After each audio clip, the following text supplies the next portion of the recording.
MUI lagi kebakaran jenggot gara-gara fenomena banyak warga yang mengganti kolom agama di KTP. Bukan pindah agama, tapi banyak warga yang memilih identitas kepercayaan kepada Tuhan Yang Maha Esa alias penghayat kepercayaan. Fenomena ini nggak sedikit ya, jumlahnya udah mencapai ribuan di berbagai daerah.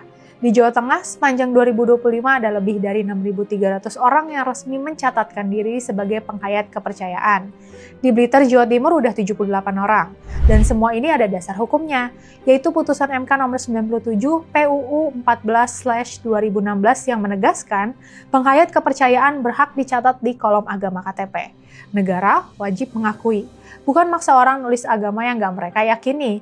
Tapi MUI justru menolak keras. Untuk disebut agama, ada 3 syarat, ucap Ketua MUI Bidang Pengkajian Profesor Utang Ranuwijaya. Punya nabi, punya kitab suci, dan punya ritual serta tempat ibadah. Lanjutnya, menurut MUI, hal itu nggak ada dalam penghayat. MUI juga khawatir ada pencampuran ajaran yang bisa menyesatkan. MUI minta pemerintah konsisten, kolom agama cuma boleh diisi 6 agama resmi, dan kalau dibiarin, kata MUI, bisa dianggap negara ngebolehin orang nggak beragama yang dianggap bertentangan dengan Pancasila. Tanggapan MUI ini pun menuai kontra dari banyak netizen. Fun fact, punya nabi atau punya kitab atau punya ritual itu hanya persepsi dari agama Islam aja, tulis salah satu netizen. Nyatanya, Buddha Hindu nggak mengenal konsep nabi, tapi Buddha Hindu diakui sebagai agama-agama terbesar di dunia. Lanjut netizen tadi. Biarkan WNI memilih agamanya sesuai keyakinannya. Jangan dipaksakan, urusan dengan Tuhan adalah urusan pribadi yang hakiki, tulis netizen lain.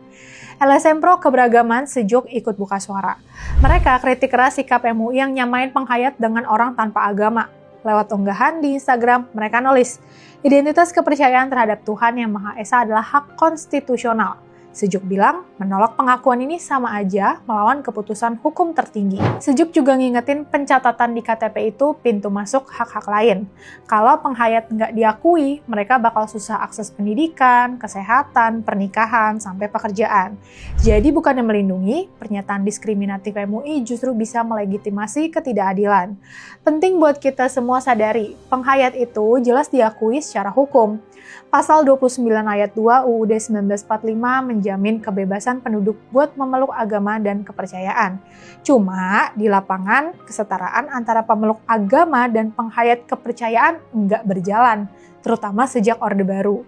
Penghayat kepercayaan sering jadi korban diskriminasi negara. Mereka dipaksa harus mengisi 1 dari 6 agama yang diakui di kolom agama KTP. Padahal mereka bukan penganut salah satu agama tersebut. Kalau kolom agama mereka dikosongkan, segala dokumen publik mereka akan ditolak.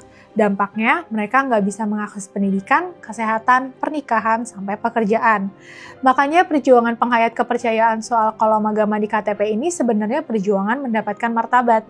Buat kami di Gerakan Indonesia untuk Semua atau PIS, isu ini bukan sekedar administrasi birokrasi. Konstitusi dan putusan MK sudah jelas mengakui penghayat kepercayaan.